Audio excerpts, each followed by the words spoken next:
اعوذ باللہ من الشیطان الرجیم بسم اللہ الرحمن الرحیم 7ویں پارے کی ترجمان۔ جب اس کلام کو سنتے ہیں جو رسول پر اترا ہے تو تم دیکھتے ہو کہ حق شناسی کے اثر سے ان کی آنکھیں آنسوؤں سے تر ہو جاتی ہیں۔ وہ بول اٹھتے ہیں کہ پروردگار ہم ایمان لائے، ہمارا نام گواہی دینے والوں میں لکھ لے۔ اور وہ کہتے ہیں کہ آخر کیوں نہ ہم اللہ پر ایمان لائیں اور جو حق ہمارے پاس آیا ہے اسے کیوں نہ مان لیں، جبکہ ہم اس بات کی خواہش رکھتے ہیں کہ ہمارا رب ہمیں صالح لوگوں میں شامل کرے۔ ان کے اس قول کی وجہ سے اللہ نے ان کو ایسی جنتیں عطا کی جن کے نیچے نہریں بہتی ہیں اور وہ ان میں ہمیشہ رہیں گے۔ یہ جزا ہے نیک رویہ اختیار کرنے والوں کے لیے۔ رہے وہ لوگ جنہوں نے ہماری آیات کو ماننے سے انکار کیا اور انہیں جھٹلایا تو وہ جہنم کے مستحق ہیں۔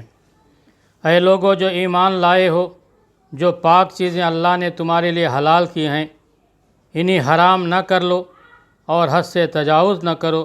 اللہ کو زیادتی کرنے والے سخت ناپسند ہیں۔ جو کچھ حلال و طیب رزق اللہ نے تم کو دیا ہے اسے کھاؤ پیو اور اس خدا کی نافرمانی سے بچتے رہو جس پر تم ایمان لائے ہو۔ تم لوگ جو محمل قسمیں کھا لیتے ہو ان پر اللہ گرفت نہیں کرتا، مگر جو قسمیں تم جان بوجھ کر کھاتے ہو ان پر وہ ضرور تم سے مواخذہ کرے گا۔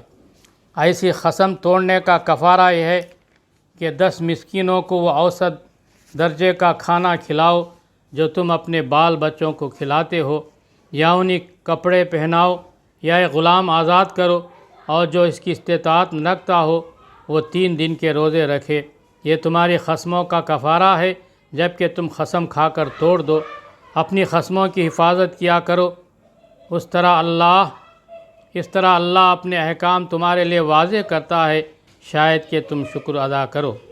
اے لوگو جو ایمان لائے ہو، یہ شراب اور جوا اور یہ آستانے اور پان سے اور یہ سب گندے شیطانی کام ہیں، ان سے پرہیز کرو۔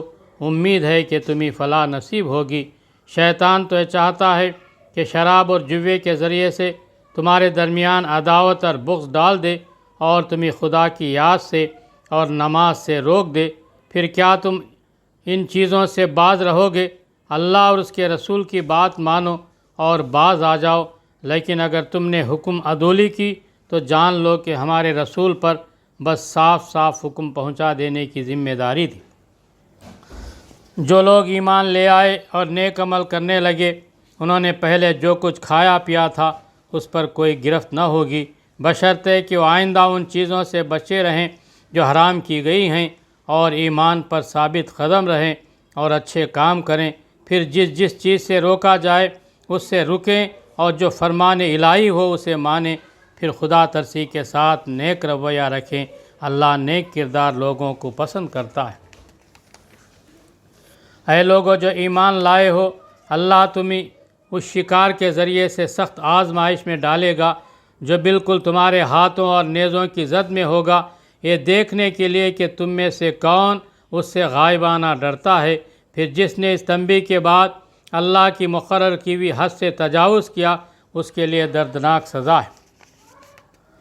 اے لوگو جو ایمان لائے ہو، احرام کی حالت میں شکار نہ مارو، اور اگر تم میں سے کوئی جان بوجھ کر ایسا کر گزرے تو جو جانور اس نے مارا ہو اسی کے ہم پلہ ایک جانور اسے مویشیوں میں سے نظر دینا ہوگا، جس کا فیصلہ تم میں سے 2 عادل آدمی کریں گے، اور یہ نذرانہ کعبہ پہنچایا جائے گا، یا نہیں تو اس گناہ کے کفارے میں چند مسکینوں کو کھانا کھلانا ہوگا، یا اس کے بقدر روزے رکھنے ہوں گے تاکہ وہ اپنے کیے کا مزہ چکے۔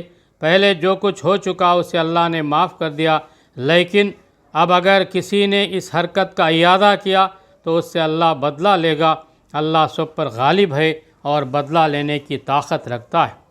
تمہارے لیے سمندر کا شکار اور اس کا کھانا حلال کر دیا گیا ہے، جہاں تم ٹھہرو وہاں بھی اسے کھا سکتے ہو، اور قافلے کے لیے زاد راہ بھی بنا سکتے ہو۔ البتہ خشکی کا شکار جب تک تم احرام کی حالت میں ہو تم پر حرام کیا گیا ہے، پس بچو اس خدا کی نافرمانی سے جس کی پیشی میں تم سب کو گھیر کر حاضر کیا جائے گا۔ اللہ نے مکان محترم کعبے کو لوگوں کے لیے اجتماعی زندگی کے قیام کا ذریعہ بنایا اور مائع حرام اور قربانی کے جانوروں اور خلادوں کو بھی اس کام میں معاون بنایا، تاکہ تمہیں معلوم ہو کہ اللہ آسمانوں اور زمین کے سب حالات سے باخبر ہے اور اسے ہر چیز کا علم ہے۔ خبردار ہو جاؤ، اللہ سزا دینے میں بھی سخت ہے اور اس کے ساتھ بہت درگزر اور رحم بھی کرنے والا ہے۔ رسول پر تو صرف پیغام پہنچا دینے کی ذمہ داری ہے، آگے تمہارے کھلے اور چھپے سب حالات کا جاننے والا اللہ ہے۔ اے پیغمبر صلی اللہ علیہ وسلم، ان سے کہہ دو کہ پاک اور ناپاک بہرحال یکساں نہیں ہیں، خواہ ناپاک کی بہتات تمہیں کتنا ہی فریبتہ کرنے والی ہو۔ پس اے لوگو جو عقل رکھتے ہو، اللہ کی نافرمانی سے بچتے رہو، امید ہے کہ تمہیں فلاح نصیب ہوگی۔ اے لوگو جو ایمان لائے ہو، ایسی باتیں نہ پوچھا کرو جو تم پر ظاہر کر دی جائیں تو تمہیں ناگوار ہوں، لیکن اگر تم انہی ایسے وقت پوچھو کہ جب کہ قرآن نازل ہو رہا ہو تو وہ تم پر کھول دی جائیں گی۔ اب تک جو کچھ تم نے کیا اسے اللہ نے معاف کر دیا، وہ درگزر کرنے والا بردبار ہے۔ تم سے پہلے ایک گروہ نے اسی قسم کے سوالات کیے تھے، پھر وہ لوگ انہی باتوں کی وجہ سے کفر میں مبتلا ہو گئے۔ اللہ نے نہ کوئی بحیرہ مقرر کیا ہے، نہ صاحبہ اور نہ وسیلہ اور نہ حام، مگر یہ کافر اللہ پر جھوٹی تہمت لگاتے ہیں اور ان میں سے اکثر بے عقل ہیں کہ ایسے وہمیات کو مان رہے ہیں، اور جب ان سے کہا جاتا ہے کہ آؤ اس قانون کی طرف جو اللہ نے نازل کیا ہے، آؤ پیغمبر کی طرف، تو وہ جواب دیتے ہیں کہ ہمارے لیے تو بس وہی طریقہ کافی ہے جس پر ہم نے اپنے باپ دادا کو پایا۔ کیا یہ باپ دادا ہی کی تقلید کیے چلے جائیں گے، خواہ وہ کچھ نہ جانتے ہوں اور صحیح راستے کی انہیں خبر ہی نہ ہو۔ اے لوگو جو ایمان لائے ہو، اپنی فکر کرو، کسی دوسرے کی گمراہی سے تمہارا کچھ نہیں بگڑتا اگر تم خود راہ راست پر ہو۔ اللہ کی طرف تم سب کو پلٹ کر جانا ہے، پھر وہ تمہیں بتا دے گا کہ تم کیا کرتے رہے ہو۔